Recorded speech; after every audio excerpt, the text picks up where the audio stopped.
Good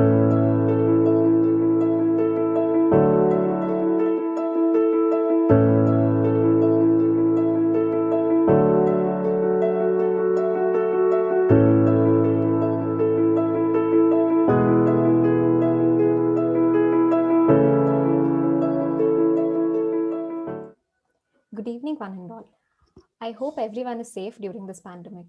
I am Prerana, a final year BCom student of Seshadripuram Evening Degree College.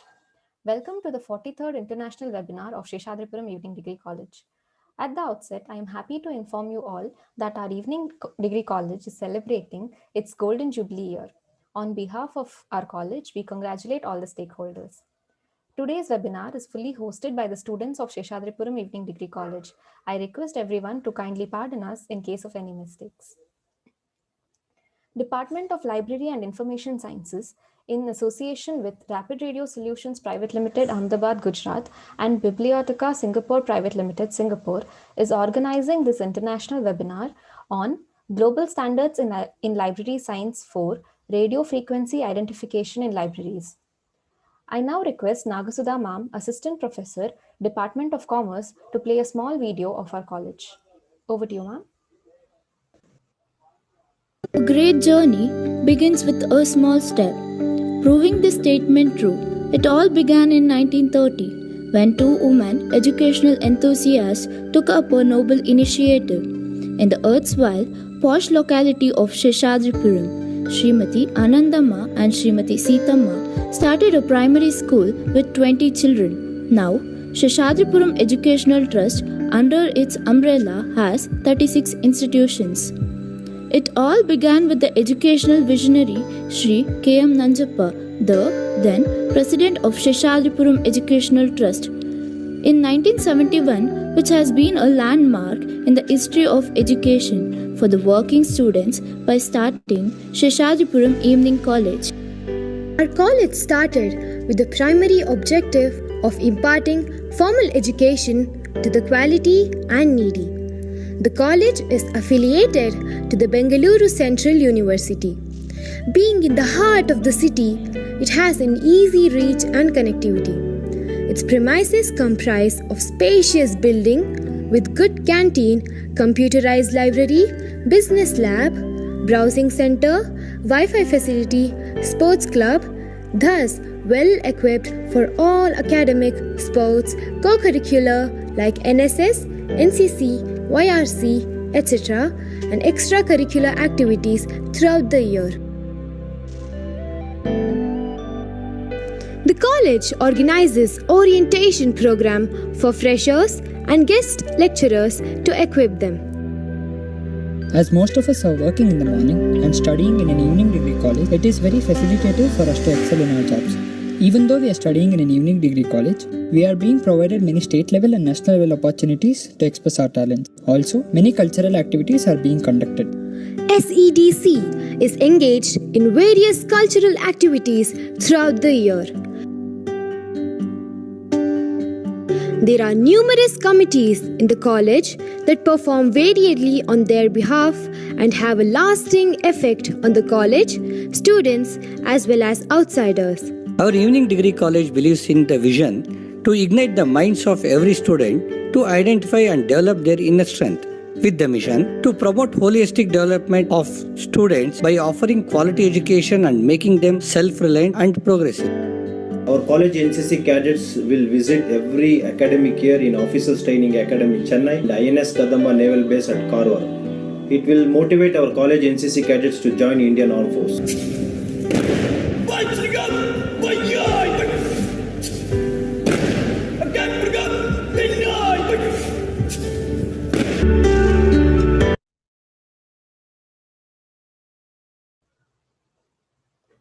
Thank you, ma'am. I now request Sri Ranjini of 3rd year BCom to welcome and introduce all the dignitaries to this international webinar. Over to you, Sri Ranjini. Happy evening to India and Singapore. I take this opportunity to welcome you all to this 43rd international webinar of our college. At the outset, I would like to thank all the office bearers of this great institution and welcome all of them. I would like to welcome Mr. Dhaval Kotecha, Director, Rapid Radio Solutions Private Limited, Ahmedabad, Gujarat. Welcome, sir. Now, I would like to introduce and welcome today's first theme speaker, Mr. Derek Marks, Managing Director, Asia Pacific, Bibliotheca, Singapore Private Limited, Singapore. Derek has been involved in digital transformation for many small, medium, and large industry clients as an advisor, consultant, and practitioner over the last 11 years. His current role as Managing Director for Bibliotheca Asia Pacific is his second to be directly practicing in an area involving radio frequency communications. Having spent the last quarter of the century in Asia, currently based in Singapore, Derek feels more Asian than his European roots would indicate. Sir, on behalf of Seshadripuram Educational Trust, I wholeheartedly welcome you to this webinar. I would like to introduce and welcome the second theme speaker, Mr. Kabeerulla SR, Project Manager, Library Automation, Ahmedabad, Gujarat. Mr. Kabeerulla, working as a Project Manager, Library Automation in Rapid Radio Solutions Private Limited, Ahmedabad, Gujarat, since 2014. Sir has a vast experience as Project Transition and Management Lead in the present organization, Rapid Radio Solutions Private Limited, coordinating with few of the largest customers in the industry of RFID and smart cards. Before joining Rapid Radio, he worked as a process lead at Modular Technologies India Private Limited and as an embedded engineer in the leading software technologies at Chennai. Sir is an expert in RFID solutions, library automation, smart card solution, OS, microcontrollers family, and office automation. Sir, on behalf of Seshadripuram Educational Trust, I welcome you to this webinar. It's my proud privilege to introduce and welcome one more distinguished person who is presiding in this webinar, Shri W.D. Ashok Sir, Honorary Trustee, Seshadripuram Educational Trust, Bengaluru, India. Sir holds a master's degree in pharmacy, specialized in the field of total parenteral nutrition. He served at the famous Al-Adin Hospital, Kuwait, over 13 years. He is Honorary Trustee of Seshadripuram Educational Trust. Sir is the backbone for all the events conducted in our Evening Degree College. Sir, on behalf of Seshadripuram Evening Degree College, I welcome you and request you to preside over this webinar. I would also like to welcome our beloved Principal, Professor N.S. Satish Sir, who was the man of perfection and a guiding force for organizing 42 international webinars conducted so far. On behalf of our Library and Information Sciences Department, I welcome you, sir. I welcome all the office bearers and trustees of Seshadripuram Educational Trust and all the principals of our sister institutions, other heads of institutions, conveners, volunteers, and all participants who have registered across the globe. Now, I welcome Dharapa Kunur Sir, Program Coordinator, and Rajat P.S. Sir, Coordinator IQSC, and Yoganand Sir, Librarian of our Evening Degree College. And finally, I welcome our own teaching and administrative staff to this webinar.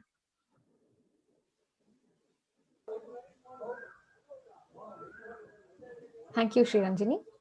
I now request Mr. Dhaval Kotecha Sir, Director of Rapid Radio Solutions Private Limited, to give the inaugural address. Over to you, sir.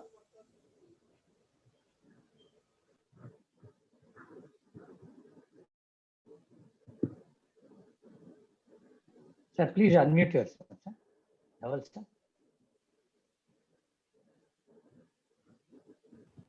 Yeah, can you hear me now?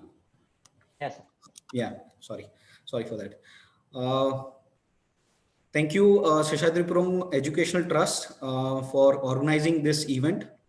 I would say that events which are very specific to RFID are very few, and very happy to see one of such events which will push and become motivation for other institutes to organize these events. My thanks to Satish sir and Ashok sir to pick Rapid Radio as one of the companies to share our knowledge mainly on the technology and how libraries can benefit out of it. So thank you very much, sir. I'll mainly touch base upon the relationship between RFID and library.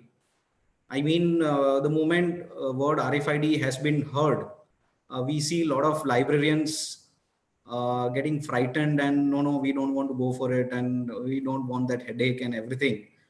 So I want to ease out those nerves today to a certain extent where if I'm able to give them certain comfort, maybe it'll help the fraternity as a whole. Now, if you see RFID as a technology, it is nothing but and just another upgrade to the overall setup, what we call as a library. If we see our day-to-day lives, whether it is a car or whether it is a mobile or whether we go to our kitchen or house, our office, at every place where we see in certain years, there are certain products which come and make our life easier. And most of these products are technology products. So my request to all my library friends is that please don't see RFID as something which is rocket science. Please try and understand the basic functionality of the same. Please try and see how it is being used in the library. What are the benefits you can gain out of it, rather than seeing it as a technology which brings more stress in terms of how we'll use it and what do we have to do this with these products. So if you see the functionality point of view, I'm sure you will see much more value rather than stress, right? And since as human beings, if we get adapted to new technologies in our daily routines and daily lives, I mean, there is no reason why we should not adapt it to an environment like libraries, right? I completely understand that in a way it is a challenge when we talk about RFID, because librarians are not much aware about the technology, and it becomes very difficult to evaluate the proposals, take it to your management, helping the management to understand what the technology is, and finally going for purchase and implementation, which is again a task. But I think a proper vendor hand-holding, if done, the vendor itself can give you enough guidance in terms of understanding the technology and taking the right decision. And when it comes to evaluation, I think there's only one word I would like to say is please follow the standards. See what is available globally, see what is global standards are saying, and please follow the same. Your evaluation will become much more easier. So as much as RFID is a challenge, if efforts being put in the right direction, can really ease out the nerves in terms of understanding the technology and its integration with your current library infrastructure. Now, when we are talking about vendor helping the librarians understand the challenges and everything, I am not talking about having a meeting on one-on-one basis where vendor comes and tells you, and vendor's interest is to sell you the system. I'm purely talking about such seminars which we are seeing today, and such seminars will bring vendors and librarians who have willingness to understand RFID, who have certain questions in their mind, who want to evaluate RFID for their institute, but are not doing so because they are not confident enough that they have answers to the queries which management will ask them or the committee, library committee will ask them. So we welcome this move of seminars being conducted where RFID is discussed, questions are answered, people get to learn about, even if they don't have questions, they get to learn about the basics of RFID, what it is and how does it help library. It does add a lot of value. Lastly, I would like to add 2 points, that when we are talking about technology per se, I think it is very important to remember the young minds. With our 15 years of experience of working in RFID and libraries, we have many a time seen that when we go to libraries to talk to them about the technology, the young minds have a lot of interest in terms of understanding the technology, right? So through this platform, I would like to put a word to all the people who are senior members of the library fraternity, whether they are sitting there as a department head or as a director or any person who can uh, join hands with vendors to bring knowledge of RFID to the students of LIS. I think that is very important. If we can make them equipped with RFID knowledge, I'm purely talking about having few sessions in their academic career where they at least understand the ABCD of RFID when they go in their commercial field and start working as professionals in a library. It will give them much more confidence as a part of that team when whether they have to use RFID system if it is installed, or they have to evaluate RFID for their library. So bringing young minds to the platform where they can interact with vendors, whether in form of a seminar or whether asking vendors to come and do few sessions in their academic year, I think will be a huge step towards bridging the gap where right now a lot of reluctance in young minds are there that RFID is something very difficult and we don't want to touch it. So that is all. I have one last point I would like to tell here where most of the people might not be aware, is that RapidRadio is a company which was a purely RFID company and not a company which was meant to work for library. But we had a very noble soul, Dr. H. Anil Kumar, who was an ex-librarian at IIM Ahmedabad. Unfortunately, he passed away last year. He is one gentleman who has helped RapidRadio convert from an RFID company to a company who is selling RFID hardware in libraries. He was our mentor, our father, or whatever we call it. He has been there always to help RapidRadio travel through the library market. And through this platform, I pay my tribute to his contribution to not only RapidRadio, but to the library fraternity as a whole. And I would again like to thank Satish ji for giving me this opportunity. Lastly, one final word I would like to put to all the libraries who are using RFID is that please come openly with your success and failures with the young minds and with the fellow librarians, so that through your experience, other libraries can learn and they can avoid making those mistakes. I would be available here throughout the session, and both me and Kabir would be happy to answer any questions, whether we have a QA session or when Kabir's presentation is going to be there. So please feel free to note down the questions you have, and we'll be happy to answer them. Thank you so much. Namaste. Thank you, sir. May I now request our first theme speaker, Dr. Derek Max, Managing Director of Asia Pacific Bibliotheca Singapore Private Limited, Singapore, to enlighten us on the topic Digital Transformation in the Library Setting and the Role of Radio Frequency Identification in Libraries. Over to you, sir.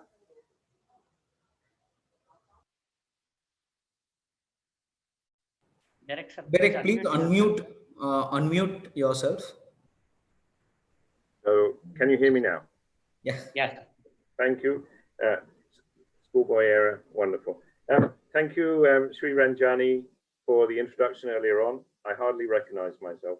Thank you for that. Thank you also to the Seshadripuram Educational Trust for laying this on. And I echo the thoughts that Dhaval just said about building that community of sharing information to take away some of the mystery around around RFID, the solutions, and so on. What I wanted to talk about over the next few minutes, a little bit of an introduction, is digital transformation in the library world and the role that RFID will and is playing in that space.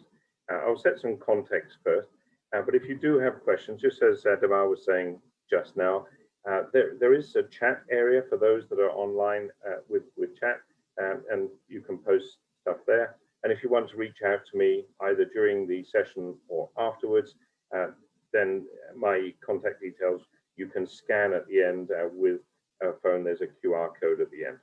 Okay.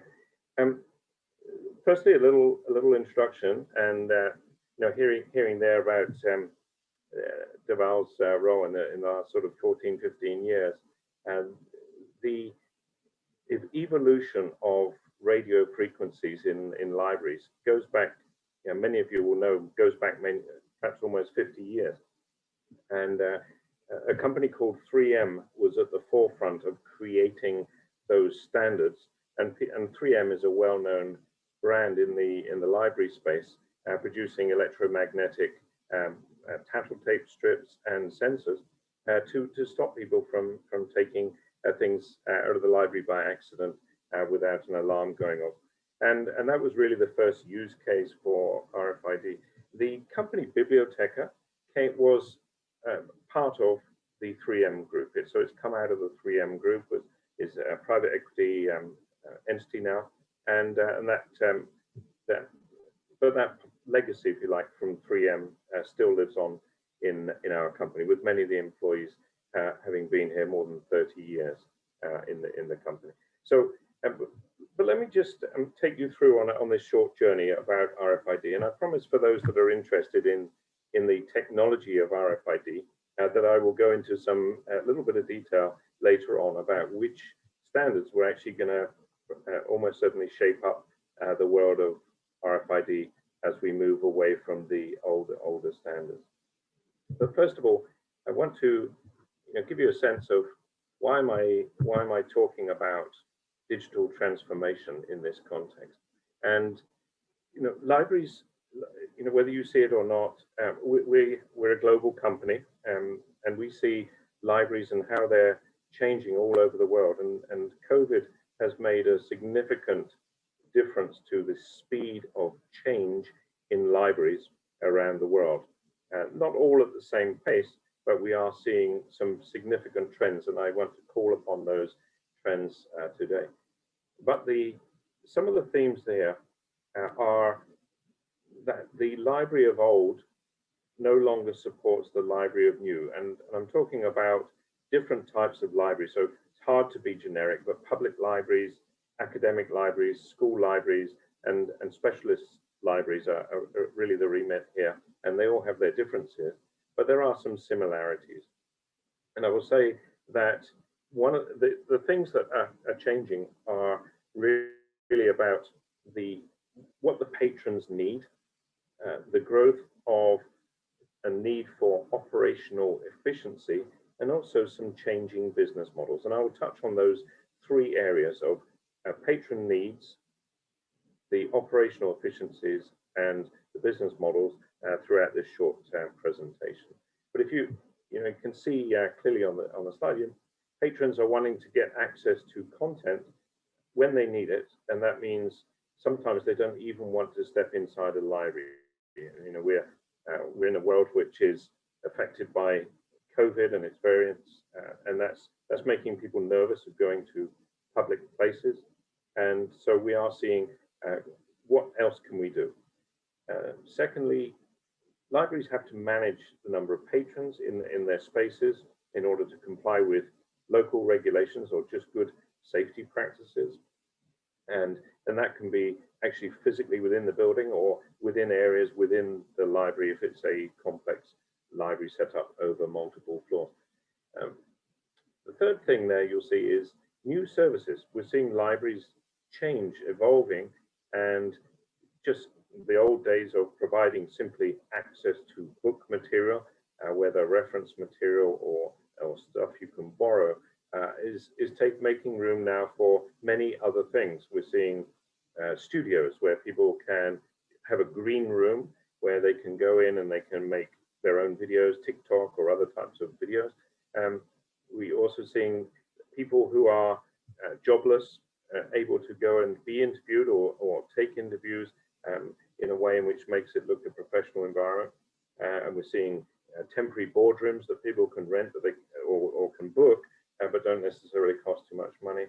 We're seeing gaming rooms as well, where people can use new technologies like virtual or augmented reality. And those are all things that are being offered today by libraries around the world.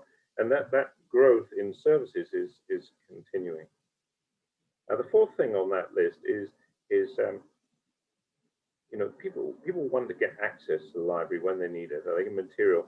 Back to the first point, they need the material when they need it, and that means libraries have got to work out how to extend their hours. If they can't have the same density of people in the library at any one time, then how do we extend the time so that we give the sort of experience that our patrons need?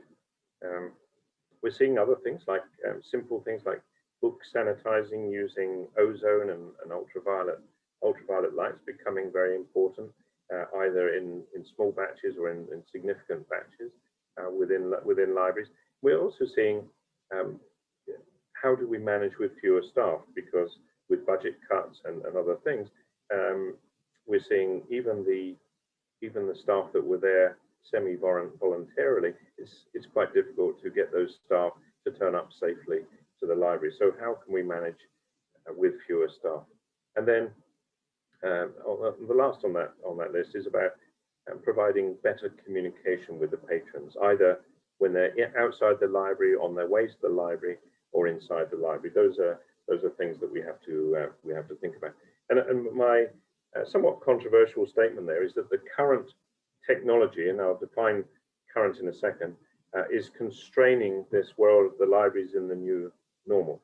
And for me, current technology means libraries that have barcodes on their books, libraries that are using simple EM technology, which was designed, as I say, back in the 70s for stopping items being taken accidentally out of a library, in much the same way that retail garments are tagged and stop them going out of the library.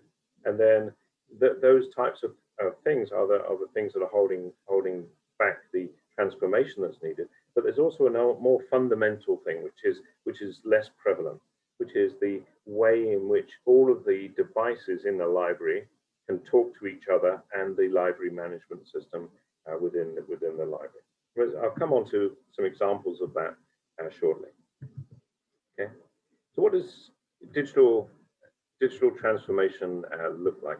And we've talked about the three drivers for digital transformation, which very simply are the customer experience, the operational transformation, and also the business model transformations.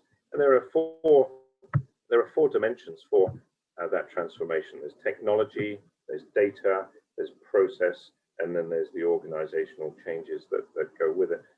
I'll touch briefly on some of those, but not go into depth where they're not related particularly to the RFID topic. But let me first look at the very first thing, which is the patron experience, and how at Bibliotheca we're thinking about that experience. So, what we're looking at is what are the pains of the patrons, and to a certain extent we look at it both from a patron experience as well as a librarian experience. And here we're looking at what do they want? They want that rapid access. They want a safe environment. They want a quiet environment. They need access to all sorts of facilities for recreation, business, study, development of projects, and so on. And in that environment, they want to either hear nothing or they want to hear what they want to hear. And they also want to and need to be able to hear things like safety announcements, like there are too many people, you've been in the zone for 2 hours, your slot was for 2 hours, and asking for help when needed. And then, obviously the library has got a context or visually appealing spaces like the one you you can see behind me, which is Tianjin Library. And then, we need relevant personalized messages for that individual. So maybe if you booked a 2-hour slot or a 1-hour slot in a particular facility, how can I alert you to the fact that that time is up? And you can get the right messaging. And then easy access to information, because I need rapid access to the content that I need. There's nothing more frustrating than spending an hour trying to find a book which is in the wrong place in the library, or a facility that's not in the right place in the library. So easy access to information, rapid access to that information is everything, whether it's using library devices or mobile phones. And then, what are they saying and doing? You're coming there to work and study and play and socialize and relax. But you also want to spend just the right amount of time that you want in the library, but also that you're allowed to have in the library. And that leads to, instead of those strong senses of frustration, but they can lead to, great experience, wonderful experience, which re-energizes you, it inspires you, and gives you the energy that you need to really make a difference in the world. Okay? I'll just give there's a very blank-looking library, but hidden in this screen is a number of things. You see different types of kiosks, you see display screens, and if you look carefully, there are interactive PCs and ways in which you can tap out your book in different ways. You've also got smart shelves, which I'll talk about a bit later. On the far left, you'll be able to see there are lockers, and those lockers can be enabled as well. And in the back room, hidden in the back there's a sorting device with different bins for putting things together. It's a very simplistic view of a library, but enabled, all of that is enabled through the RFID and the network linked to a library management system. So if I move on to my second area, and the second area is about operational process transformation. I've put some examples up on the screen here. How do we handle patron inquiries more efficiently? How do we manage fines if your library has the process of fines, or at least nudging people to return books, the same type of thing as fines management? How do we manage the physical book returns without perhaps having anyone present during the book return process? How do we sort the books once they've all been returned? And we'll come back to book sorting as getting more complex. How do we manage the inventory? Where is all of the physical items, whether it's CDs, DVDs, books, or other materials that we have in the library, including virtual reality headsets, including audiovisual headsets, and so on. How do we manage safety, catalog selection, and security? These are all things that can be encouraged by operational process transformation. Okay, and I'll give you this here in that back room of that sample library just now. You can see some book returns just on the left-hand side that they go into and get sorted automatically into bins, and then from those bins you can see that can be easily moved back to the right areas in the library. I see a hand is raised, so if somebody wants to raise a question, please just go ahead. Finally, I want to move on to the business model transformation. That may be less obvious for libraries. What do you mean by business model transformation? But I want to give you some examples of what we're seeing worldwide. One transformation is with the way in which libraries work with publishers. Publishers and libraries have had a very uneasy relationship. Publishers have sold to libraries, and they much rather sell to end consumers or groups of agents who will sell to the end consumers, such as bookstores and so on. That's changing, and we're seeing as we shift from digital to digital and print, we're seeing a huge change in the way in which budgets are being allocated to those areas, and that's making a big difference to the business model. We're also seeing things like collection sharing, which is tough with physical items, but not impossible. We have groups of libraries who are saying, well, look, if I pay this much, I can get so many books. If you pay this much, you can get so many books, and we can share those collections. If they're digital, it's much easier. But we are seeing also groups of libraries in municipalities, which, pick a city such as Shanghai. There are 42 libraries in Shanghai, and they're all able to share books. You can take a book from one library, you can drop it off at another library, no problem. And we'll come back to some of the challenges of that in a minute. But those are collection sharing business models. We're also seeing a change from capital expenditure of the systems that we were hearing about just now, from Dhaval. Those people are buying those systems perhaps now on an operating expenditure basis over a period of time, so that as we transform, we can upgrade those systems, and so that becomes more like a system as a service.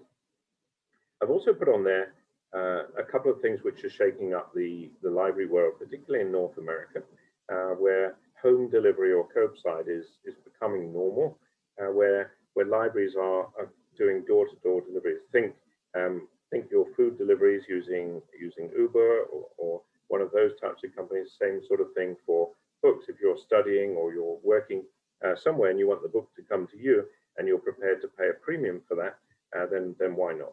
And that leads to the last bubble there on the bottom right, which is the revenue models. Now, libraries have typically not operated on a revenue basis, but somehow you have to pay for these additional services if people need them. And you can offer them for free if you have the budget, but you can also use them as revenue generating models as well for additional facilities that you're charging. Okay, so what does it mean to be digital transformation in a connected library? Now, some of the things I've been talking about there are important. There's technology behind it. So just as Dhaval was saying and showing in the background, we have remote lockers that need to be connected. We have smart shelves that need to recognize when a book's been added to a shelf or taken away. We have check-in and check-out of self-check. We have security gates that still track whether something has been desensitized, a tag has been desensitized. We've got inventory robots which help with that operational efficiency and the flex automated material handling, as you saw with the bins and the sorting of books. These things are changing to automated efficiency of libraries to really reduce the amount of effort and push the value of the librarian's skills towards the patron. Then you've got display screens. How do you encourage and interact with the patrons using screens, whether the screen is touch screen or gesture based or some other technology that allows you to interact. How do you do that? And those screens, of course, include these things, these mobile phones that we carry, so that you can then talk through those things in a very consistent way. And you can see that all of that can be enabled if those things can work together, so that you have a screen on a self-check when it's not actually checking something in or out. It could be displaying some event that's going on, or notifying that you've got too many people in that area, or your time is up, or whatever you want to display on those messages. Those are the things that we're talking about. This generates then an ecosystem of things for the library. And I will say that I see things like the inventory robot as becoming a more normal device, and we'll see that probably evolve into what I call LibraBot, which is a new word you won't have heard. LibraBot, I think, will be like a social robot that you can interact with, a robot librarian who can probably give you 90% of the answers that a librarian could do using artificial intelligence and the neuro-linguistic skills that are being coded now into social robots, particularly in the healthcare industry. Now, I said I'd touch on technology, and I'll just briefly I'll briefly go into that. The first thing to say is that when we started in this library business, barcodes were one of the first technologies, and electromagnetic identification of something was in or out of the library. EM technology to sensitize a tag, which was typically called a tattletale tag, which was invented, I think, by 3M, patented by them. And that tag has glue, either one-sided or two-sided, and it doesn't last forever, but it sticks inside the book, and just like a device I mentioned earlier on for clothing, when you leave a store, it can set off an alarm unless it's been desensitized. And that still working today. I mean, in North Asia in particular, the EM technology is very widespread. Japan is really still EM based, but it has its own limitations.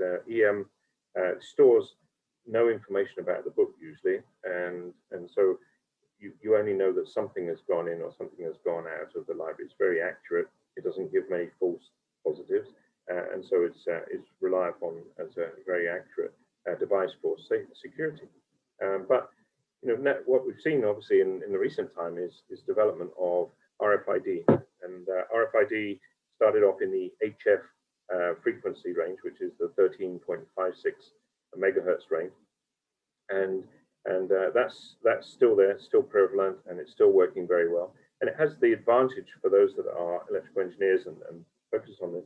It has the advantage that it's very accurate to within, say, 80 centimeters or 1 meter, and that stops you getting false positives from other people who are walking past or carrying things. So RFID in the HF high frequency spectrum is a very important frequency. We found that to be the most reliable, and of course the advantage of this is that the tags in the HF spectrum can hold a lot more information. There's typically a chip, the tag is a passive chip. It receives something from the sensor.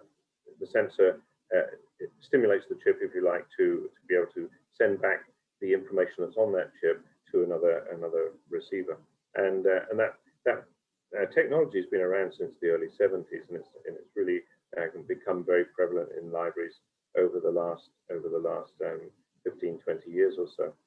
But even that is evolving, and a lot of libraries, particularly in the academic space, for some reason, are looking strongly at ultra high frequency, which is in the range of 868 to 956 megahertz, and it's quite a broad range. Now UHF is designed really for large things, not tagging small things. It was designed for logistics and other types of applications, but it is coming into mainstream. But it does suffer from several challenges, and those challenges in that range are the first, that there isn't a global standard for the spectrum. There's a different spectrum range for Asia, different spectrum range for America, different spectrum range for Europe in particular. There's also interference that's quite common, and because of the ranges involved, you can have, say, somebody walks out of a library near you, but you're the one logged in on your ID. It can be that person's book gets logged to you, or you get flagged incorrectly. We've seen plenty of false positives with using UHF in these spectrums, even in a known range, and it's tough to do that. We're seeing quite a few applications for security in the HF, less so in the UHF, although it's great for having broad open gates. It does cause some challenges, and it does also. Now, I won't say that HF is without its challenges. For instance, you go through an HF gate today, you may get a false positive if you happen to have lucky enough to own a Samsung S21, the latest Samsung mobile phone. That phone has an NFC device in it, which will trigger a false positive, typically on the sensors for HF gates. And I will say that, as we move into this technology, we're seeing that it's HF that has dominated, but we'll probably see a move. What we're already seeing in North America, a move towards near field communications, the NFC, which has been adopted for secure communications. And one of the reasons for that is that everyone who has a smartphone has an NFC device, which is their smartphone. And that's great for payments. It's great for all sorts of things. And if you think about it, it's great for encoding your patron code against you, and you can just use the one device for all these activities. And the other major advantage of NFC, and I should have said NFC for those that are not aware, near field, is a high frequency spectrum. It operates in the same 13.56 megahertz range, and that means that a lot of the sensors and so on are similar sensors. But what we can do is we can use the technology, and we can also use NFC, which is one of its great benefits, is that it allows devices to talk to other devices. So not just one-to-one, it can be one to several devices. And that, as you found, if you've ever had an iPhone or another phone and you want to transfer photos to somebody else, you can do AirDrop, and this is an NFC AirDrop. So these are some of the technology that I said I'd drill into a little bit. But I will say that there's progressively 4 steps to transforming a library as we go through this vision, and we're seeing consistently these 4 things. One is it needs a crystal clear vision as to where we're going from and to for our library. The second thing is you've got to plan the changes and the sequence. It can't all be done at once, and often it takes a long time. Hong Kong was looking at transforming their libraries, and it could take 2 to 3 years to transform them from one technology to another technology. And because of item 3, which is you have to tag the whole collection. In their case, that's millions of books. You need to take out the previous tags, you need to put in the new tags, and make sure they're all working. And that's a big job typically. And then fourthly is the progressively implement the ecosystem. And what do I mean by that? It can start off, anyone today can implement a kiosk to do check-in and check-out. But does that integrate with your materials handling equipment? Does it integrate with your screens? Does it integrate with your gates and so on? And these are, and does that integrate with the mobile phones that your patrons have? All of these things, plus the library management system, those things need to be thought out as part of the overall vision. I'm sure you know all of those things, but that's the way that do it. A lot of people are finding that the cost of transferring from, say, barcodes or EM technology to RFID, whether it's HF or UHF, is cost prohibitive if they're trying to capex it to capital expenditure, and they're looking to how do they raise that kind of money or get that kind of budget from their local councils or their benefactors to make this kind of thing work.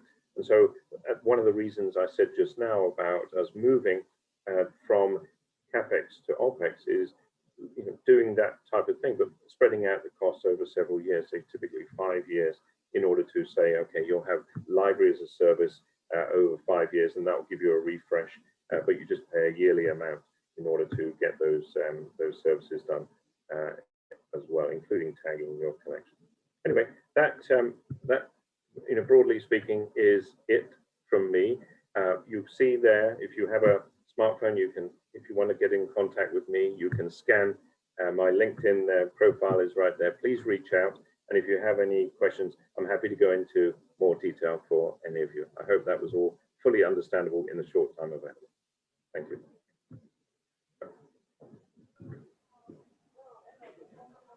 Thank you, sir, for your insightful theme address. I now request our second theme speaker, Mr. Kabeerulla SR, sir, Project Manager, Library Automation at RapidRadio Stations Private Limited, Ahmedabad, Gujarat, to enlighten us on the topic, Radio Frequency Identification in Libraries, a new age tool for libraries. Over to you, sir.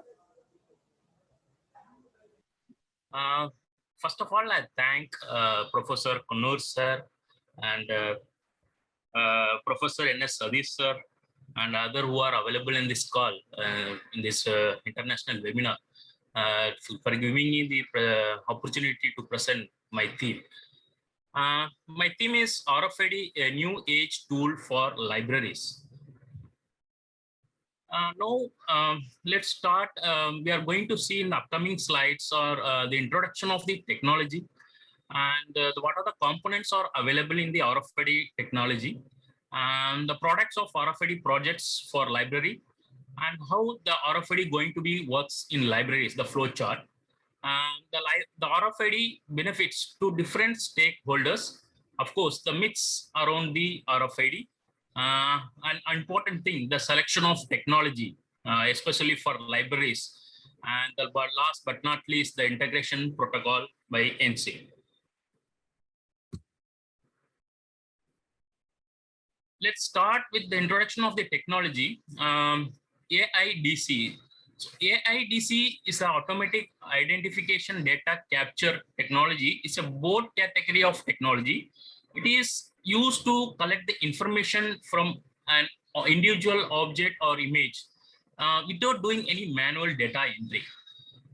In market, there are different AIDC technologies are available, like barcode is one of the AIDC technology, magnetic strips. Of course, RFID is also AIDC technology, biometric, smart cards, voice recognition, EAS, that is electronic artificial surveillance, and RTLS, that is real-time locating system. So these are the different AIDC technologies which are available in the market. So now moving to the next slide, we are going to see that RFID technology. So RFID is nothing but is a radio frequency identification, which is used to track the item with a tag on which sends the data to readers in the form of radio waves. So the tags makes the item to speak the identity and activity and location, and the data which is stored in the reader. This is finally the application, the software to make the information useful. Very few applications where RFID can be using are in inventory management, access tracking, supply chain management, race timing, of course, access control, and finally, definitely RFID going to be used in libraries. So moving forward to the next slide. So what are the components of RFID? The RFID system have three major components. One is the tag or transponder, or we call it transponder, an antenna, a reader or integrator. So the tag, which is chip-based tag, the data which is stored in that one, sends the signal to the antenna. The antenna receives the signal in the form of radio waves. So this data transferred to the reader. The reader sends the data to the computer where to make the information meaningful. So this is the three major components of RFID is available. Now let's see what are the products of RFID system. We can classify it into three types. That is basic hardware, basic RFID hardware, and advanced RFID hardware. Of course, it's consumables. When you go for basic RFID hardware, first it comes top station reader. So it is a counter reader which can be do the operations of circulation operation, like issue the books, return the books, renewal the books. So these are the operation can perform in the top station reader in the counter service.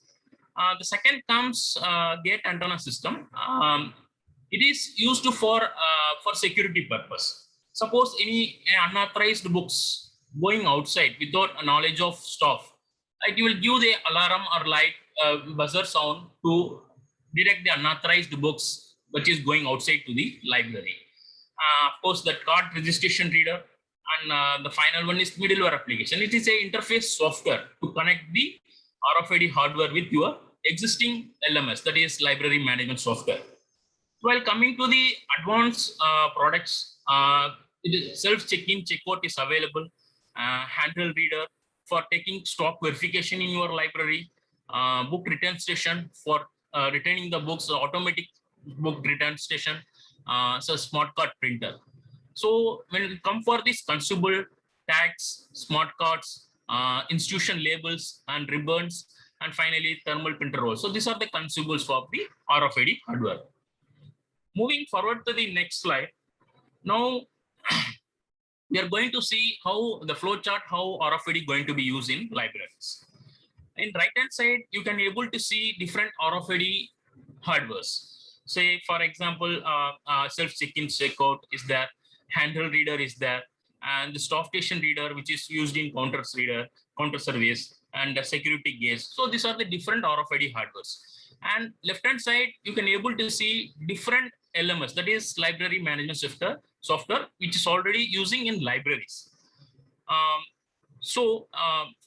the RFID going to be used in libraries? So that is for connecting this RFID hardware with your existing LMS, there will be a interface software that is called middleware application. So this software acts like a bridge between your RFID hardware as well as the existing LMS. So according to NISO standards, that is National Information Standard Organization, so each and every software while you are using in library should support this NCIP and SIP2 protocol. So, in middleware also we are already should have this SIP2 and SIP client also. For example, if suppose any patrons or any students are coming to the library, want to issue some operations like issue the book or return the book or any other operations like renew the book, you have to keep the book above the reader. So once we kept the book above the reader, a request can be sent by using this middleware, this interface software. So this software sends to the request to the NCIP and SIP2 server. The server checks the data in the LMS database. And finally, it will checks the scenario, how it is authentic the book, how it can be possible to issue the book to the particular students or not. And after that, it sends the reply to the SIP2 and NCIP by use of these protocols. And finally, the data sends to the reader, where the reader is connected to your application in computer. So this is performing the RFID circulations. All the things can do in a fraction of a second. So this is how the RFID works in your library. So RFID, how it is useful in libraries. So definitely RFID reduces the amount of time required to perform circulation operation.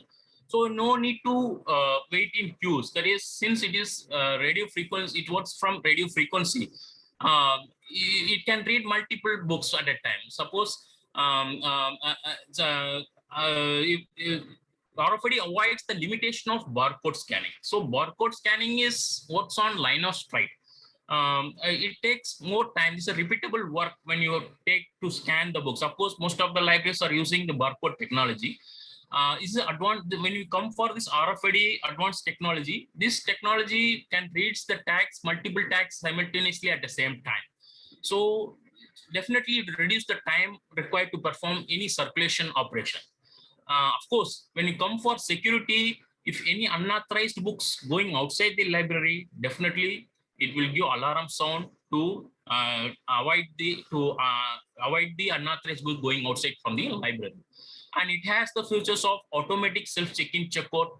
So no need to go for any patrons comes to the library to do any circulation operation. And he does not need to go for counter for issuing and returning the books. They can easily go to the kiosk system, that is automatic self-checkout system. They can issue the books themselves without help of any staffs. Definitely, as I said earlier, multiple books can be read simultaneously. And by using RFID handheld readers, you can take the inventories, that is stock verification in your library in minutes instead of hours. So these are the things very useful, how the RFID is useful to libraries. So RFID, benefits of RFID to different stakeholders. So how this RFID technology is going to be used for different stakeholders. For searching the book in the library, definitely it will be useful for libraries and library professionals and patrons. Definitely it will improve the patron service. So it definitely reduce the time of patrons while coming to the library, and it will be very useful for libraries and library professionals. And while coming to the security, it is very useful for library professionals. That is, if any unauthorized books going outside the library, definitely the gate antenna system detects the book. And it is have foster circulation for all the three stakeholders. And while coming for the inventory management, it will be very useful for libraries and library professionals. And it has the facility of reminders for due dates. So as I said, that interface of the trigger from the software to remind the due dates of the books for the patrons. It will be very useful for library professionals, patrons, and for libraries. Of course, patron card for identification, it will be very useful for all the three stakeholders. So this is the benefits of RFID for different stakeholders. Moving forward to the next slide. Let's see some of the myths around the RF technology in this market. Now let us come to that RFID can do any magic. Definitely no, because if you come for security basis, most of the thing this security, that 100% security will get. RFID technology have some limitations also. Definitely while coming to security gate, it will give only 90 to 90%, 95% of this accuracy in the gate antenna systems, that is in security gate. Most of the thinking finding the books to a long distance. Since we are going to use HF technology in library, it is high frequency technology in library.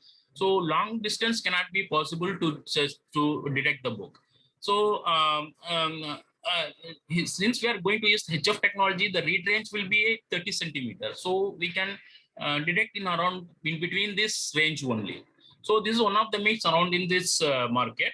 And while coming for some of the thinking, most of the librarians thinking if you go for RFID, it will be a very costly technology. See, RFID is a modular technology. So the RFID tax will comes around only in around of 10 rupees. If suppose any library having 10,000 volumes of books, if you go for implement the RFID for basic hardware, it will come around 5 lakhs to 6 lakhs for implement the RFID in your library. So RFID is not too much of costly technology for your library. And also it will be much affordable when compared to higher annual subscription for ESSOs and the journals. You can also go with phase-wise also. Like I said, you can first initialize the thing with RFID basic product, and again later on you can adapt with advanced technology from the same technology. Knowledge of RFID. Some of the most of the thinking that RFID can know, we know that RFID, I know the RFID technology. So our suggestion is best to visit at least 5 to 10 libraries where RFID is running successfully from the past 3 years. So then only you can get an idea about the technology, how the RFID is going, how is RFID is using in libraries, and what are the limitations or what are the advantages of the library technology. You can able to get that knowledge from the existing the RFID system running in the libraries. When we're coming to the specification, so definitely some of the thing is generic specification to be followed. That is one of the myths around in the market. So you should follow the specification of the non-biased past tenders. So then only it will promote the competition as well as is giving way to open source to platform. And last, when we come for, that is an interface software is not necessary. That is middleware is not necessary. See, middleware is the software as I said in the flow chart. So it is a application that will connect your RFID hardware to your existing library management software. So middleware, as every OEM, that is every vendor are using this interface software, this middleware software in the same name or in different name. So it is a driver software to operate the RFID hardware. It is a user in, for example, if you are using any, for example, if you're using a printer in your library, HP printer, if you want to give the print, a pop-up window will come to customize the thing to take how many copies to be print. And if you want to take color or black and white, so you can also do your choice from the driver software. then only that output will come what you exactly require. Same thing, this is the application to interface the operating RFID hardware. So selection of technology. Now, while coming to the selection of technology, so RFID have different three types of frequencies we are using. There are three types of frequencies there. One is low frequency, second is high frequency, and third one is ultra high frequency. When you come for low frequency, the frequency range will be 125 to 134 kilohertz. It is typically when used for animal identification and some other applications, which has the read range of only 10 centimeter. But the technology, the correct technology for libraries, the HF high frequency technology, having the frequency of 13.56 megahertz, it can be used in libraries and for smart cards purpose and DVD and kiosk purpose. So it has the read range of 30 centimeter. This is the correct technology we are going to use in libraries. And when coming for ultra high frequency, the frequency range will be more than 800 megahertz, that is up to 960 megahertz. And it is used for this technology, this frequency can be used for tracking, animal tracking or vehicle tracking for a long distance range to direct the items. But the range will be 100 plus meters. So you have to choose the correct technology for the libraries. So HF is the correct technology for going for, if you go for RFID, HF frequency is the correct technology. Now we are coming to difference. What are the difference between this EM hybrid and RFID technology? When you coming for electromagnetic technology, that is electromagnetic strips, it is only used for only security purpose. It is a dying technology, and currently there is a limited vendors available in the market. When you come for hybrid, it is a combination of electromagnetic and RFID technology. For libraries who are already using a EM, this technology can be useful for them. If suppose it is not recommended for the libraries if EM is not implemented. This hybrid, when you choosing the hybrid, it will be additional investment. So RFID is the only technology will covers your will cover the recommended for the libraries looking for your security and faster circulation and self-check-in checkout and effective and easier inventory, and also this is a progressive technology. So RFID is the advanced technology for libraries for time consuming your work.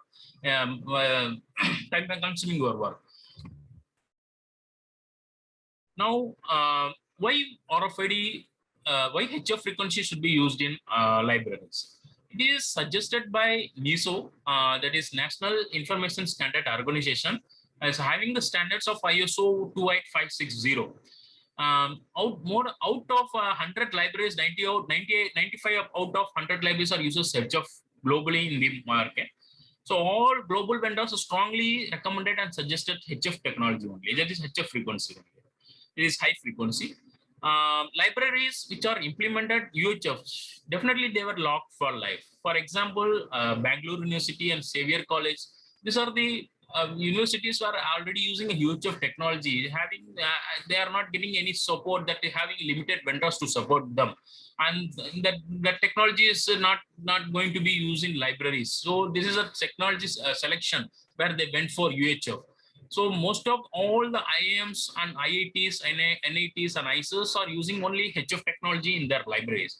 So according to NISO, the HF technology is a correct technology for using in the library.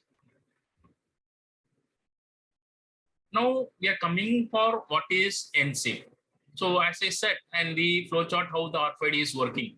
NSIP means as a NISO Circulation Interchange Protocol, and it also known as Z39.89. This is one of the standard.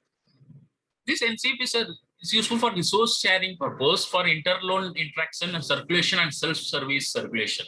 It has the facility of the initiator message and having a responder message. So NSIP does not define any circulation functions or policies, neither does it define the user interface. NSIP facilities extends to include enforcement requirement and interactions. It has the facility of interoperability Possible if standards like NCIP and SIP, that is NISO Circulation Interchange Protocol and SIP2, for we are following these correct standards, you have in future, if you want to change any software in your library, or if you want to change the RFID hardware with other vendor, it can be possible if you're using the correct protocol, that is a standard protocol like NCIP and SIP2 in your library. So this is the thing, NCIP compliant list of LMS available in the market. Soul having the NCIP, Soul, eGranthalaya, Liberty, Autolib software, Slim21, Koha, of course, open source software, and this new GenLib. These are having this NCIP and SIP2 facility in their LMS. Now we are coming to the end of this session. Definitely high value technology product purchase is always tricky when it comes to with own risk. Definitely RFID library in RFID, RFID automation should always look like a project, not a single product purchase. So you can also avoid the multiple vendor scenario. While you are going to purchase the RFID for your libraries, you should follow the tenders which received 5 to 7 technical bills qualified bids. So example, you can take it as IAM, ISER, Bhopal. This is a repeated institution where already technically qualified tenders are there. You can refer this things and you can follow the specification where they're choosing the correct technology in your library. So hope you understand. I'm try to explain in a basic manner. Thanks a lot for giving the opportunity. Thanks a lot. Thank you, sir, for your insightful theme address. Now the floor is open for interaction. We will take up questions which we have received from chat box and registration form. I now request Vinay Sagar sir, Assistant Professor, Department of Commerce, to moderate the interaction session. Over to you, sir. Thank you, Ma. Thank you. Very good evening, all. My question is to Dhaval sir. Dhaval sir, may I? Yeah, please, sir. Please go ahead. Yeah. What are the challenges of RFID, especially in Indian libraries, sir? Okay. See, there are the two major challenges I would like to talk about. One is, of course, since in the Indian context, I think the first and the foremost thing is to arrange the budget. Now, the reason why I say it as a challenge is not only from the financial point of view or the money point of view, but also since the amount is big. Say even a smaller library need to arrange 8 to 10 lakhs. Since the amount is big, the process, the convincing, the even the timeline to get the fund, go for the tender and everything is very long, right? So the librarian really needs to prepare his or her mindset for that long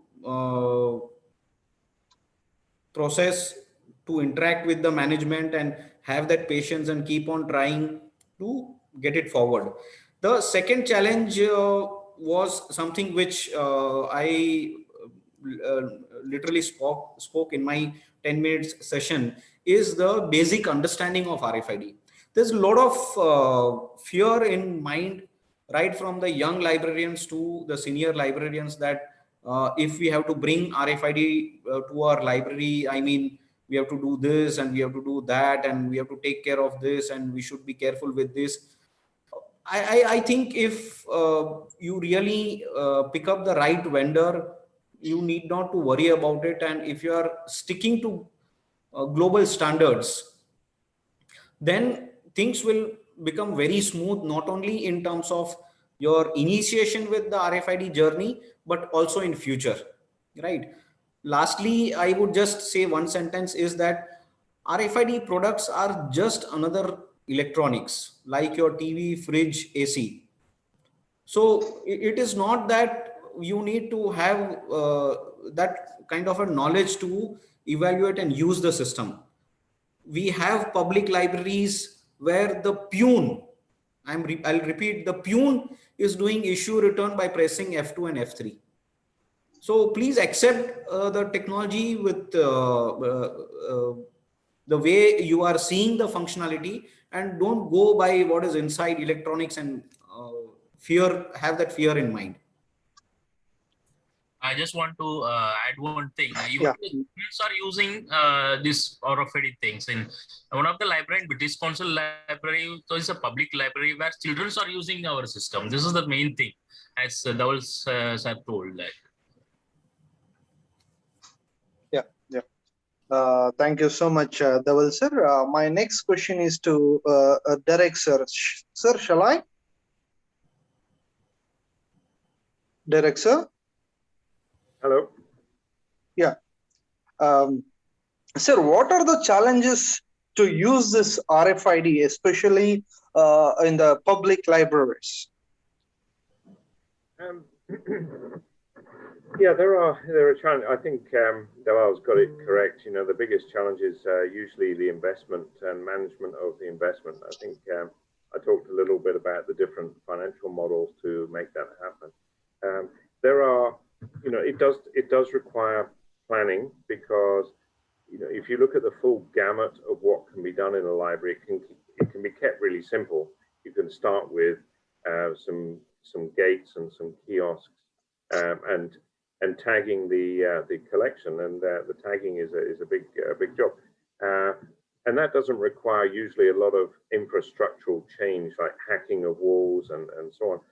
But as we move into other technologies such as using cameras to detect where people are in the library, how many people are in the library, you know, and setting detections indoors and so on, then that can involve quite a significant amount of refurbishment. So if the library is thinking about a refurbishment, for instance, then you'll see under my plan for digital transformation, the planning part needs to go straight after the vision for that.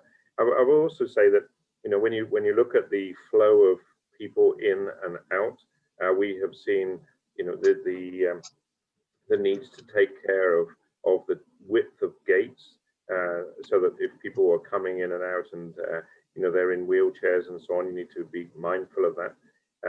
We're also seeing, you know, what is the access requirements if there are remote lockers where you're doing a drop of the books, and the remote locker, is the remote locker in a weatherproof area, or does it need weather? So there's plenty of considerations before we get on to what I would consider major infrastructural change. And when I'm talking about here is the large scale automated material handling. And so, you know, the larger libraries with hundreds of thousands or millions of collection items, they're often handling significant numbers of patrons and books, and building in something after the fact, a material handling system that has a link from the book drop area to a sorting area to the distribution area, possibly with also disinfection.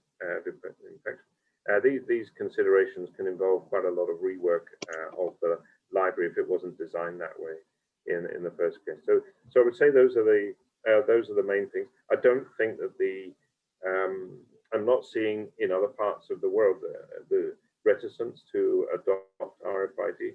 In fact, I'm seeing more, you know, should we choose HF or UHF type questions. And so, you know, that we have, obviously we're supplying solutions to both and the EM still, so we're covering all gamuts, but, you know, people have to consider, you know, what will be practical, and you know, if you set up something, you choose your technology, and then you haven't tested it in your own physical environment with all the radio frequency interferences that you can get, and those types of things, then you can end up with problems you hadn't foreseen just because you got the wrong type of technology. So it's well worth, before implementing, it's well worth testing out the technology in a small way in your own physical environment to ensure that that is happening. And as we heard just now, you know, if you want that lack of interference, then HF is the way forward. But UHF you may become more prevalent over time. Yeah, thank you, sir. Thank you. Next question is to Kabeerulla, sir. Sir, can I? Yes, sir. Sir, where do we stand in the graph of implementation of RFID? So, pardon, sir? Where do we stand in the graph? Sir, currently, Yeah, understood. Currently, most of the libraries are transforming from the old technology, that is from a barcode technology to RFID technology. So recently, we are almost, in our case, we are also covered more than 200 libraries. Since now the librarians are adapting, go for this RFID technology in recent days. So NAC also recommended to go for this technology for implement in their library. So we are in this stand. We are thinking that we are most in coming years. So we thinking more of the libraries are going to be use this technology from rapid manner. Thank you so much, sir. This is all from the Q&A session. Over to Sriranjan. Thank you very much, respected speakers, for answering the questions of the participants. A small announcement before presidential remarks. We will now send the feedback form link in the chat box as well as to your registered mail IDs, which will be active for the next 48 hours. Kindly fill the same and send back for e-certificates. The e-certificates will reach you within 7 to 10 days. Very shortly, we will meet in one more international webinar of our evening college, that is on the 10th of this month. The topic is on Hindi language and literature in global context in association with Guangdong University of Foreign Studies, China. Now, I request Shri W.D. Ashok sir, Honorary Trustee of Seshadripuram Educational Trust, to render the presidential remarks. Over to you, sir. A very good evening to everyone. The beautiful session. It's from the Seshadripuram Evening Degree College in accordance with the IQAC, Department of Library and Information Science. And it's a wonderful event which has taken place. And even the participants and the speakers have given wonderfully the topic coverage, the global standards in library sciences, and with comprising of Director Dhaval sir has given about the RFID, and also Derek sir from Singapore has given a very much importance of the RFID in current scenario. I would like to say Seshadripuram Evening Degree College as with this international webinar giving the importance in the library chapter, importance of creating student learning community in library in the era of the global pandemic as covered in the earlier session, and also global standards in library sciences, crafting a culture and measuring the values of the libraries were also conducted. And today they have come up with the standards of the library sciences in collaboration with Bibliotheca Singapore and RFID, that is Rapid Radio Solutions Private Limited. I would like to say that Mr. Derek has emphasized on the digital transformation in the library setting and the role of RFID and how it can be accomplished. And he has given the example of the 3M company, which is basically doing with the electromagnetic devices and their applications. And Mr. Derek also emphasized on the why the transformation is needed in the current scenario and how the patron or the users, how they experience this transformation, and how actually the business model of transformation is taking place in the current scenario. RFID enabled ecosystem he was able to tell to us.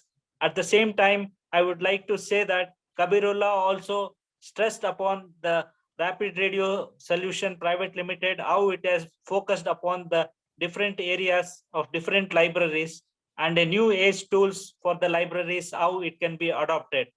How actually the automation, identification of data capture can be done by using that advanced technology, and different components of RFID, how it is being used, and different products of RFID in the library, and how selection of technology, whether it can be high frequency or ultra high frequency, how it can be done. And also Kabeerulla also stressed about the actual difference between the barcoding and the RFID, that is the radio frequency technology, how it differs from each other, and how the cost effectiveness is also coming up. So I was very impressed about all the things which have happened in this session and which have actually given a thorough knowledge for all the librarians and the academicians involved in the library touch or otherwise. I would like to stress this international webinar on global standards in library sciences has been wonderfully taken up today. I would like to thank Mr. Derek from Singapore, Mr. Kabeerulla and Mr. Dhaval sir from the RapidRadio Solution Private Limited. Also, I would like to thank the coordinators, Mr. Rajat and Darapa sir, and the librarian of Seshadripuram Evening Degree College, Yoganand. And at the same time, at the most, I would like to thank NS Satish sir, the principal, who has coordinated in bringing this platform in this wonderful session. Thank you, one and all.